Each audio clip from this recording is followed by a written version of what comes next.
From Kansas State University, this is Agriculture Today. Eric Atkinson here. And coming up today, K-State's Dan O'Brien will share his new in-depth corn market outlook with a look to 2019 corn acreage prospects, as well as the possible impact of harvest complications this fall because of wet weather. This during Dan's weekly segment on the grain market trends. And K-State's Doug Jardine will talk about how the current wet field conditions in Kansas may amp up disease problems in corn, especially with respect to aflatoxin as a result of ear mold. He'll also talk about the potential for stalk rot in corn and sudden death syndrome in soybeans. Further ahead, on Kansas agricultural weather, K-State's Mary Knapp, along with much more for you on this Agriculture Today.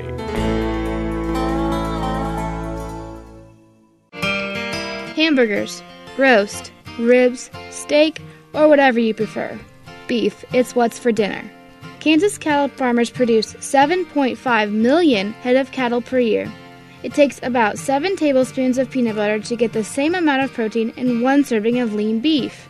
Support your local Kansas farmers and ranchers. Eat beef. This message was brought to you by the K-State Animal Sciences Leadership Academy participants.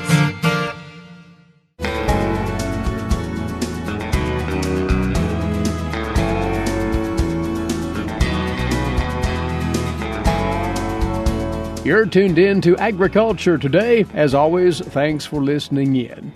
For this week's grain market segment, the emphasis will be exclusively on the corn market and the outlook for the remainder of 2018 as the corn harvest, well, technically is underway, but the bulk of it is looming not far ahead, and you producers are contemplating your marketing strategies for that new crop. Dan O'Brien is with us once again, grain market economist, K-State Research and Extension, along from his office in Colby, Northwest Kansas, via phone. Dan, there are a number of pertinent questions that are aligned with our topic of the corn market outlook today. We're even looking as far ahead as next year's crop and what the acreage might be here in the U.S. and elsewhere as one of the table setters for this analysis. Well, over the last several years, we've had a succession of, strong crop production years. Again, the tops of 15.2 billion bushels back in 2016, and then 17, 14, 6. It looks like we're on line for another 14, 6 or so again this year, although there's some issues that might bring concerns of that number coming down. We can talk about that in a little bit. But anyway, we probably would expect right now, with soybean prices struggling as they are and really not a quick resolution appearing on the horizon to the trade issues that have so impacted the soybean market, I would expect to see higher corn acres. At least right now, that's the expectation. Of course, the rest of the corn market analysis industry have been looking at that, and by the time you talk about that, then you set in motion people's expectation to do something else.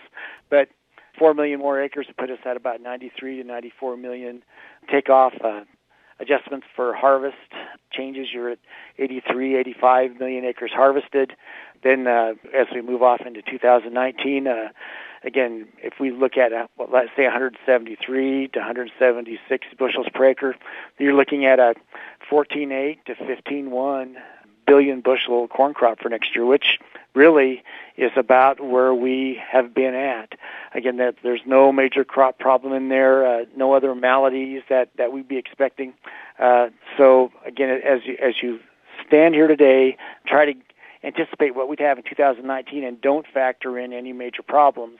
We have to be conservative and expect supplies this year to be at or just below where they're at this year. And if that's the case, then taking into account that, a 20% chance, 25% chance of a short crop next year, assuming that, again, 2/3, 3/4 chance that it doesn't happen, then we're looking at usage, hoping that usage will hold up and will continue to keep us from having stocks that get too large going down the road. You're probably looking at prices not far from this 350 to 375, 380 range as to where we'd be looking at right now. Of course, I don't think any ag producer in Kansas would be surprised at that. Again, when you're not factoring in any real changes, well, gosh, you get about what you have right now. It's the surprises and the unexpected things that could come in and could change that outlook. Again, though, we've this unknown about, well, the trade issues and moreover how that might influence the South American planting intentions for the upcoming production year, and whether or not there'll be more soybeans, less corn. And do you have a read on that now that you can put good stock in here, Dan? That's a fair question. Every bit of communication you hear is that they're planning on having more soybeans planted down there. And again, until they'd run into some financing or fertilizer issue, or as in Argentina, a change in their governmental tax structure on agricultural exports, unless something like that comes in and changes the current situation appreciably, you'd expect to see more soybeans. When you ask them what they're planning to do for corn, they're saying, well, we're going to try to produce just as much corn as we had last year. So they're really not anticipating a major cutback, a tremendous cutback in acreage. But again, literally, unless they open up new lands, if they increase soybean acres, they'll have to cut back on other crops, and the main other crop will be on corn. So that lends us some support, really, in terms of U.S. corn export prospects to most of the world. Well, you alluded to this a second ago, and the emerging questions now about the condition of the current corn crop as we roll into true harvest time. Overly wet soils now would be the major wonder at the moment as to how that will affect the timeliness, swiftness of the harvest. You've actually worked that into your alternative price outlooks for corn, right? Yes. The projection by the USDA of supply, demands, and prices, again, that basically comes down to about 1.6, 1.7 billion bushels ending stocks, about 11.2% stocks to use. Probably at this time would think there's about a 50% chance of that happening. And probably a combination of about 30%, at least by my thinking, that will have at least somewhat lower yields, if not, again, the outside risk of 3, 4, 5 bushel per acre lower yields. And where does that come from? Well, pretty shortened grain field. And again, the crop tours have gone through and generally see pretty positive numbers. But by the time we actually get into the fields, what will we have? So there's still a possibility of lower yields just on that account. And then with the rains that have happened through those areas, we're not exactly in a great condition yet to pull combines out into these fields. Of course, the crop has to get there and mature, but with the moisture we've had, at least raises questions as you look out down the road of what excessive moisture could do to the harvest. Again, are we looking at stock issues? Do we end up in some low areas with damage? Well, yes, we have had that already. Generally, that's kind of offset by just moisture in the non-flooded areas helping the crop finish right. But still, we've had an excess of moisture, and not just a small amount of excess of moisture in a lot of areas. And as we try to take a satellite view of what the corn crop will be, there are a number of areas that have had a lot of moisture and probably are affected by it. We'll just literally have to get into the fields and see what the outcome is. And with all the moisture we've had, we may have some trouble getting into those fields. So then when it comes down to thinking maybe somewhat ahead, but not all that far into the future, about pricing opportunities for producers and their strategies, what's the general tone of it as we would see producers really getting down to the nitty-gritty on that pricing here very soon? I think that with the large crop that we have, we're going to have probably a 14 billion bushel corn crop. It's a matter of whether some of these concerns end up and take us closer to 14, or if we stay at 14.6 or 14.7. Again, that has to do with the moisture issues and final maturity and productivity of the crop. Of course, we'll be watching the various monthly crop reports. We have one coming up next week with the USDA. I believe it's on Wednesday, if I'm not mistaken. So that we'll have the September crop production report, WASDE report, October, November. Each one of those will bring more information to the fore. Frankly, and as we move through those monthly reports, I would wonder if the problems that could happen with this report will be more backloaded. So it would not be surprised to come in the September report to still have pretty strong production numbers, anticipating that, gosh, they'll be able to get the crops out without any problem. Well, if they don't, then you start to reflect that in October and especially November. So what we're looking for, Eric, as we always do at these time frames when we have relatively large crops, is is some idea of when the market may be setting a harvest low. The big wild card that we'll have difficulty anticipating in any type of a trustworthy manner is how trade announcements will come into play, how they'll affect things. I think that the uncertainty in the markets now caused by disagreements over trade policy has added an element of caution, concern, if not outright pessimism to these markets. And, when you look at where we're at in terms of our ending stocks-to-use figures, again, about 11% in the U.S., and on the world stage, well, not too far from that same number, it looks like we're anywhere from 35 cents to as much as 60 cents or more underpriced at these stock tightness levels for the corn market than we have been in past years when we've got to the similar situations. And it's a truism in financial markets, commodity markets, when there's more risk and uncertainty that we tend to be pretty cautious. And I think that cautiousness is probably reflecting itself in the overall corn market. But you say in closing here that one can make the case that prices could be stronger than normal in the winter and the spring if some of this tumbles together.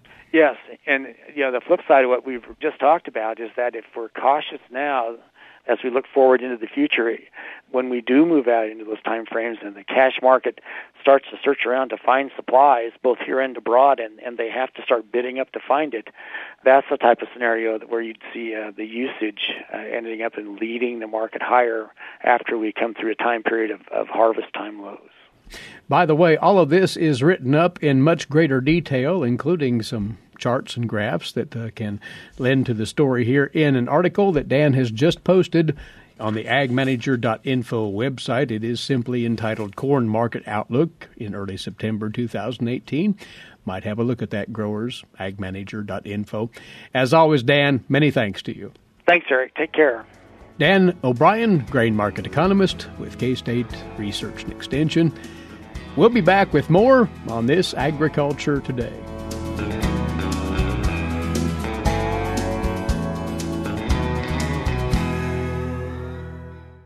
What is radon? Home exposure to radon gas is the leading cause of lung cancer death in the United States for non-smokers. In Kansas, 1 in 4 homes will test at or above the EPA action level. The Surgeon General recommends all homes be tested and fixed if necessary.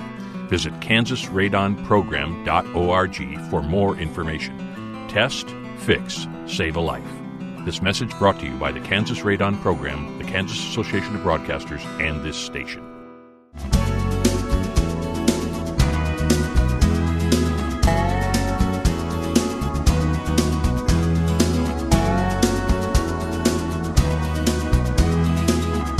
For you now, on this Agriculture Today, a briefing on the disease issues that are still present in our row crops around Kansas and what you producers might do in response to those. We've backed by, again, Doug Jardine. He's a row crop disease specialist with K-State Research and Extension. Well, the outlook on diseases and what they may do from here forward may be, to put it this way, muddied a bit further, you say, Doug, because of the abundant and, in some cases, extremely excessive rainfall in the state. Well, that's right, Eric. I mean, we visited a couple of weeks ago, and, we were in the middle of the drought, especially in the eastern part of the state. It was hot, it was dry, and we were talking about a number of issues that are related to diseases that prefer that kind of weather. And now I can just tell you at my house here in Manhattan, the last 30 days, I've had 16 inches of rain. Right. And so that is going to change the disease complex that we're likely to see the rest of the growing season. And determining what may happen, it just complicates that further, right? That's right. So we'll take our best shot at it here as to what's out there now and maybe look ahead a bit. In the corn crop, there is this ear mold issue that's still around. Actually, that extends a few weeks back, doesn't it?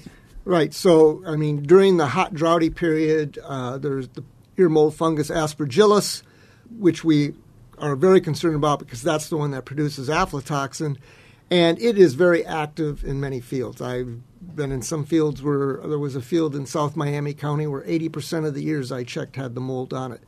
Now, you have to keep in mind that the correlation between having the mold on the ear and how much aflatoxin is actually going to be in there is probably close to zero.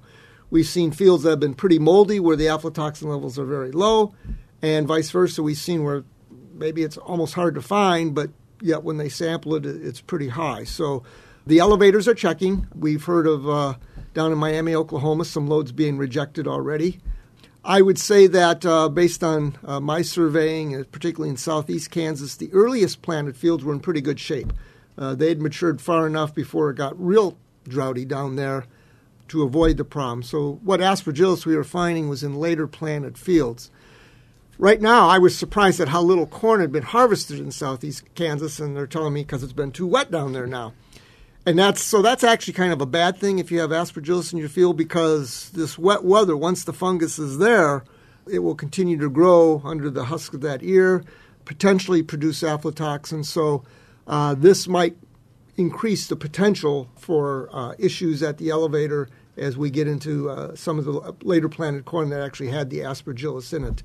Same in other parts of the state. Once the fungus is there, moisture is not your friend. We want to get that corn down under 15% as fast as possible, and if we're delayed in getting it down there because of the humid, damp weather, that could potentially be a problem. There are also other ear molds out there that we need to worry about. When we talk about wet, rainy weather late in the season, the one that most comes to mind are the fusarium ear molds. People may remember last year in the Texas Panhandle and then creeping up just a little bit into southwest Kansas, there's another toxin called fumonisin. You know, that has been one that kind of flew under the radar for many years, but last year it got enough traction that it has people's attention. The grain testing services here in Kansas are now licensed to test for fumonisin, so I suspect that as we begin to look for it, we're going to find it. And so, again, corn that's out in the field too long because of wet weather has the potential to be more problems. And we can't say it will be, but we certainly can't say it won't be. So, you know, as fast as we can get grain out of the field and dried under 15%, the better it's going to be with regard to these ear molds. And that's really all that a producer can do. Their harvest management is the singular response to these conditions. Well, actually, when you talk about harvest management, you bring up a point that I want to emphasize. So a lot of these toxins are contained in cracked or damaged kernels. And if you suspect you have the issue out in the field, turning the blower up on the combine and trying to leave a lot of those cracked, fine pieces out in the field is very helpful. It could keep your tested levels at the elevator much lower than they might be if you've got a lot of cracked and damaged kernels in your load. Also, there's penalties for those types of things, so you may avoid some dockages due to that. So, yes, by or adjusting the roller so you don't crack as many kernels. Those are little things that can be done to help. Stalk rot in corn, you wanted to mention that briefly as well. Well, you know, if you would have asked me a month ago what was going to be our big stalk rot problem, I would have told you charcoal rot, because that's, you know, a disease that likes really hot, dry weather. And I have found a little bit of charcoal rot in some of the fields I visited where I split stalks, but primarily we're seeing fusarium stalk rot. And this wet weather is going to make that problem worse. We know that with fusarium stalk rot, sort of the pattern that would favor its development is kind of wet early in the season, then excessively dry in the middle, and then getting very wet at the end. And I think that fits the description of at least a lot of places in the eastern part of the state now. Again, the main problem with stalk rot at this point would be lodging. We get a big blowing thunderstorm, and that corn could go over.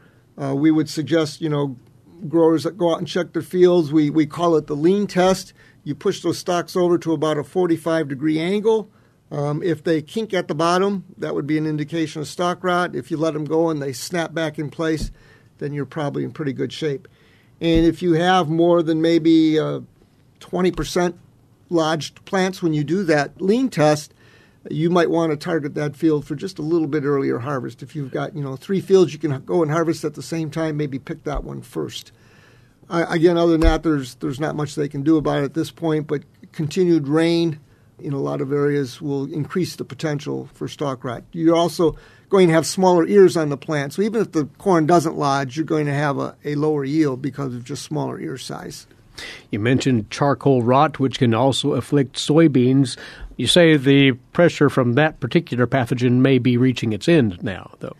Yeah, I was really concerned about that a month ago as I drove around many parts of the eastern part of the state. We were seeing fields that were obviously under drought stress. They were wilting pretty significantly in mid-afternoon and then coming back at night.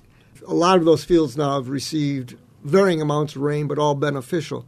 Interestingly enough, on a crop tour I did this last week of August, down along the southern tier of counties, in Sumner County, there were fields that were actually in advanced stages of charcoal rot down there. I hadn't realized it had been quite that dry down in the area of state, but I saw at least one field, even with some rain now, was probably already at a 20 or 30% yield loss in some parts of the field, and those parts of the field were fairly extensive. So rain will help every place, but in some cases it may have come just a little bit too late to have a complete recovery of those fields, but certainly I think our threat from charcoal rot is much, much lower than it was just 2 or 3 weeks ago.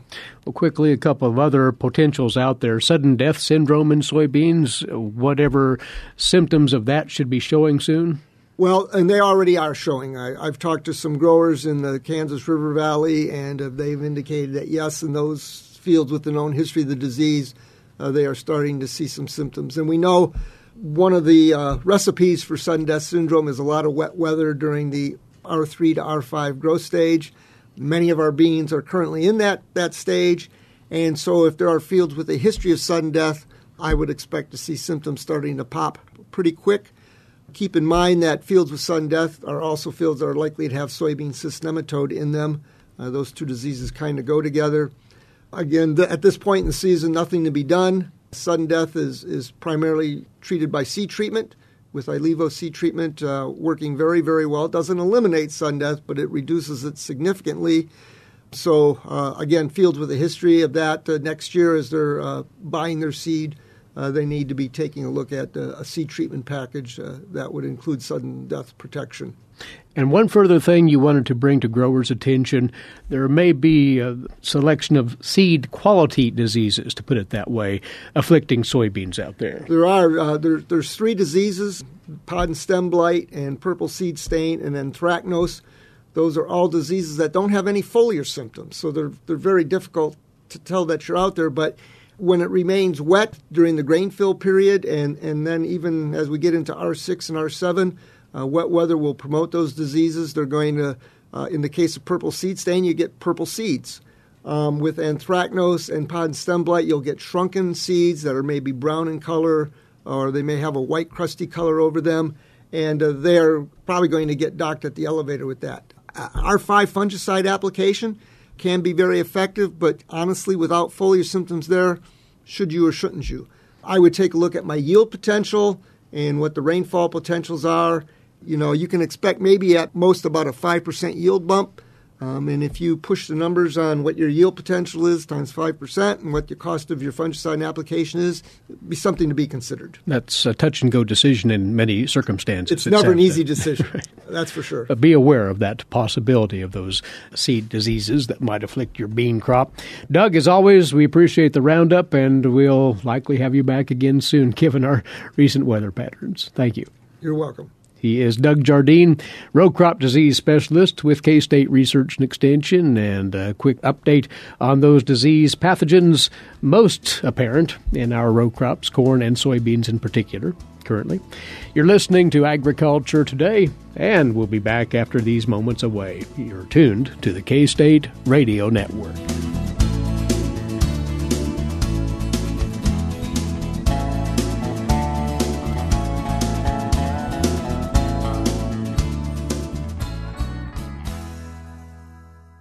While many people know hunger is an issue in developing countries, it is also a problem in our own backyards.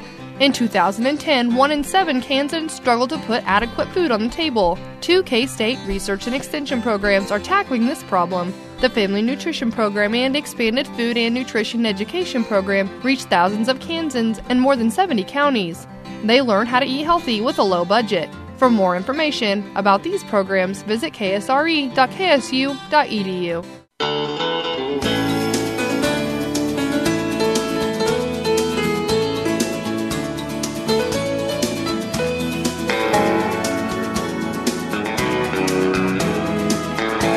Agriculture Today continues now here on the K-State Radio Network. Glad to have you along once again. Eric Atkinson here as we turn now to today's agricultural news headlines, courtesy in part of DTN. Well, questions continue to be raised by some sectors of U.S. agriculture regarding the trade tariff aid payment levels that the USDA announced in August. USDA Secretary Sonny Perdue said at a department event this week that, quoting here, if you look at where tariffs were enforced and where we had shipped corn, that's how the calculations came out. He said the USDA used calculations that are known to economists and that the numbers were affirmed by the White House Council of Economic Advisors and the Office of Management and Budget. Perdue said the USDA will be as transparent as possible in responding to requests on specifics about the payment rates. Some additional information could be revealed next week, as USDA Chief Economist Rob Johansson is set to testify before the Senate Agriculture Committee in a hearing on agricultural trade.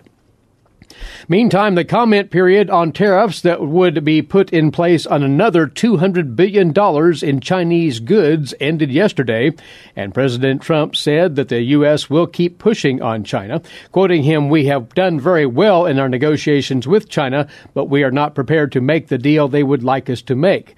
The president said this in a session with GOP lawmakers. The U.S. is already taking in, as he put it, billions of dollars of taxes coming in from China, adding that there is the potential for billions and billions of dollars more. The president further noted the U.S. is, quoting again, doing very well in our discussions with China. We are doing, maybe more importantly, very well with respect to China, but hopefully that will all work out in the not-too-distant future, the president's words. For its part, China warned that they will retaliate if the U.S. goes ahead with additional tariffs on Chinese goods. Plus, China will adopt measures to help Chinese or foreign firms that are impacted by the new tariffs. Well, the 2018 Kansas Wheat Quality Report is out from the U.S. Department of Agriculture. The preliminary data for the 2018 crop year from 6,800 car lot samples from 48 counties in the state, showing an average test weight of 60.6 pounds per bushel. Again, these numbers put together by the USDA's National Agricultural Statistics Service in cooperation with the Kansas Grain Inspection Service. For comparison purposes, last year's crop averaged 60.5 pounds.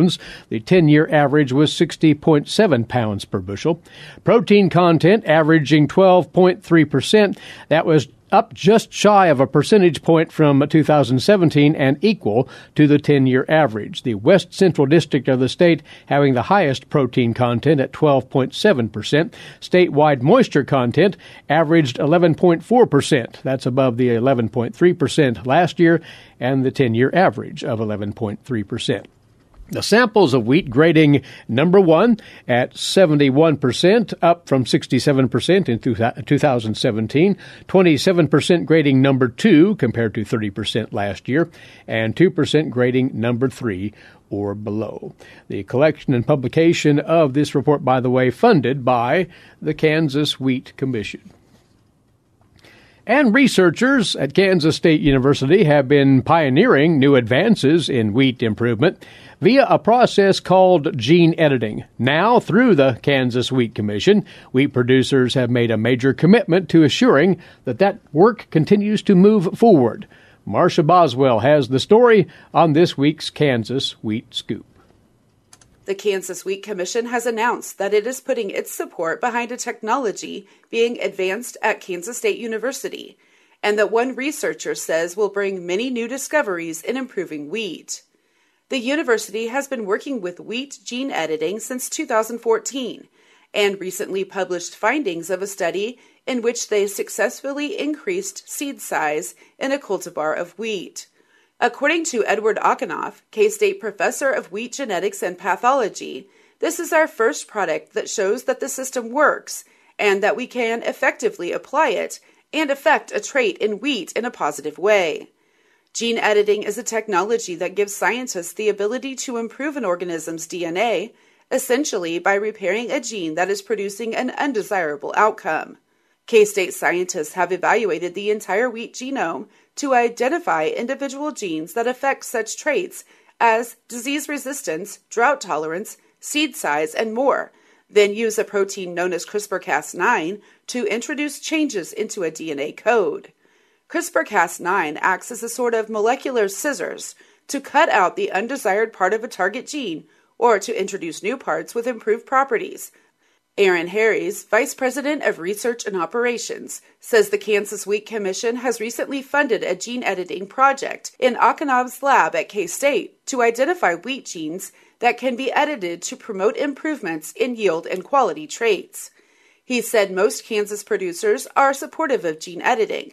The Kansas Wheat Commission strongly believes that it is a tool, in combination with the recently completed map of the wheat genome, that can significantly advance wheat research in the next decade. He added the general consensus in the science industry is that gene editing is a safe, non-GMO technique. Importantly, U.S. government regulations also classify this as a non-GMO technology. Wei Wang, a postdoctoral research assistant in Akinav's lab, spent much of the last 4 years analyzing and editing genes that could be used to improve future wheat varieties. He said he has a set of 25 to 30 genes that are in the project's pipeline, ready to be implemented in the breeding cycle in the next several years. Wei says we will be working on a larger set of genes that will not only affect yield component traits, but anything that will be relevant to Kansas wheat growers: drought tolerance, disease resistance, and nutritional quality.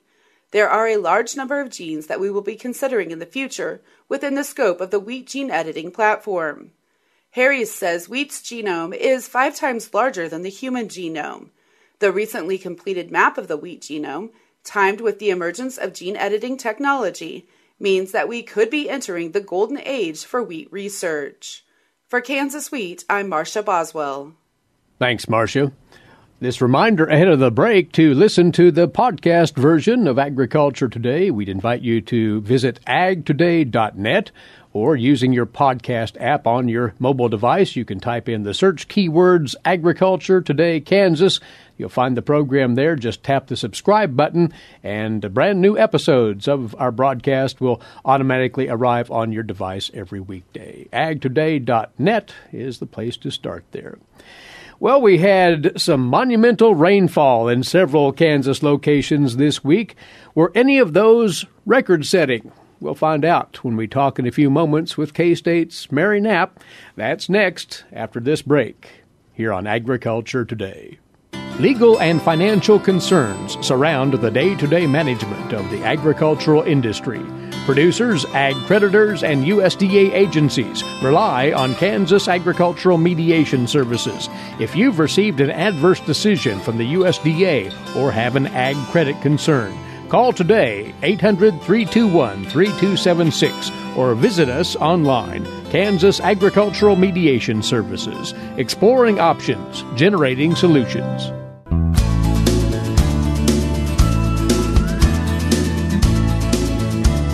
Agriculture Today continues now, and with the latest from the Weather Data Library here at K-State, Mary Knapp, K-State Research and Extension climatologist, is with us. And Mary, we can't help but start by acknowledging the phenomenal rainfall that occurred in our locale right here in the Manhattan area for sure, but not exclusive to the Manhattan vicinity either. Right. Our heaviest rainfall total that we've gotten so far, and keep in mind that not everybody reports on a day basis. They sometimes report at the end of the month.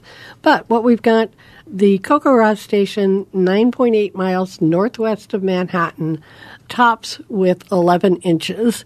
And it is interesting to note that it probably was more than that because the gauge capacity is only 11 inches, and they got it all.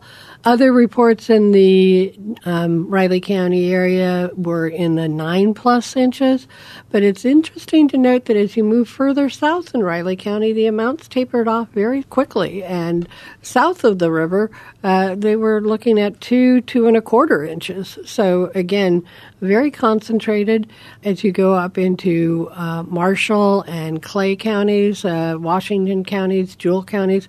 Again, widespread areas of 5+ inches of rain. And indeed, when you look at the 7-day divisional averages, the North Central Division took the prize, if you will. They averaged 3.82 inches, which is just under 6 times their normal for the week. All of the divisions across the state were above normal for that first week in September. The closest to normal was the Northwest. They averaged 69/100ths of an inch of precip, and that was 163% of normal. So, and then again, that was the driest part of the state. You have at your disposal so many records at the Weather Data Library, so you can answer the question that's been coming to you, citing that 11 inches in the northwestern Riley County area last Monday evening. Was that a record 24-hour rainfall in Kansas? No, it wasn't. It was the 7th greatest total. Girard holds the prize. They got 15.84 inches in a 24-hour period, ending on the 25th of September in 1993. Well, Girard in southeast Kansas. In Crawford County, yes. Other winners are also down in that southeast corner. Fort Scott, Neodesha, Fredonia, Howard, all 11.5 inches or better. Move over into the central area. Lindsborg comes in at 6th, Lindsborg in McPherson County, with 11.39 inches. So, again, we've had some dramatic totals in the past, but this is certainly noteworthy. When you stretch it out to a 7-day total, slightly different mix of contenders, but Cedar Vale in Chautauqua County holds the record with 22.73 inches in a week's period, ending on October 5th, 1986.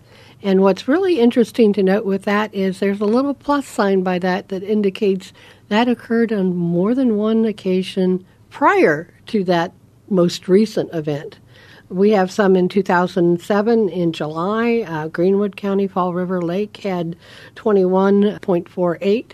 So again, we can get some pretty wet conditions. A lot of them are in the summer, but we do have a good smattering that occur in the fall. And there were other areas around Kansas, notably heavier rains in Butler County, the Pratt area experiencing some flooding as well. A lot of that's not captured in the weekly totals, but all of this has served to, once again, clear the drought monitor further, right?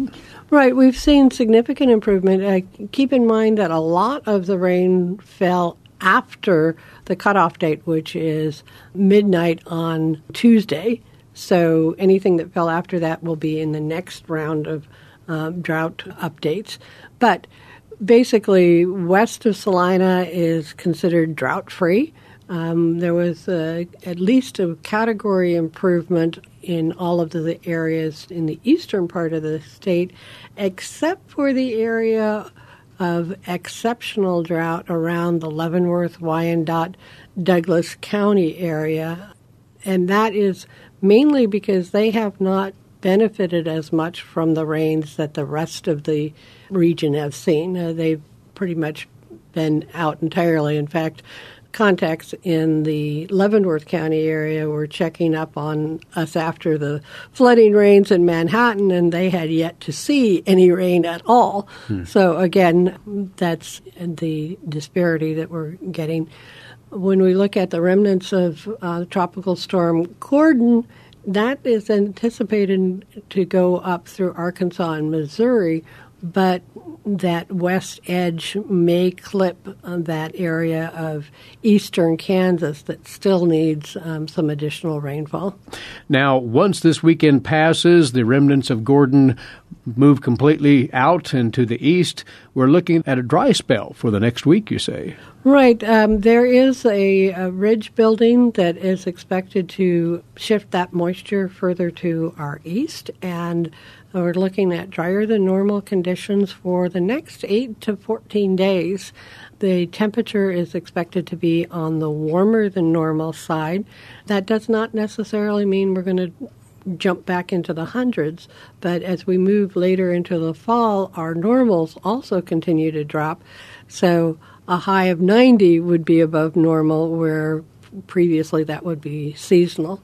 we're looking for highs in the mid-80s and lows in the mid-60s to some 50s as you get out into the west. For those on the verge of picking corn, exceptional news there if they've wet fields, and the grain sorghum needs a little more of a warm weather push to continue it forward. So this is largely good news for most. This is a very welcome break in the rainfall. There's a lot of field work that needs to get done. We're approaching the wheat planting time. A lot of the fall-seeded crops go in at this time of the year, and we need some drying conditions to get that surface ready for field work. And then, as you noted, get some progress on the corn harvest.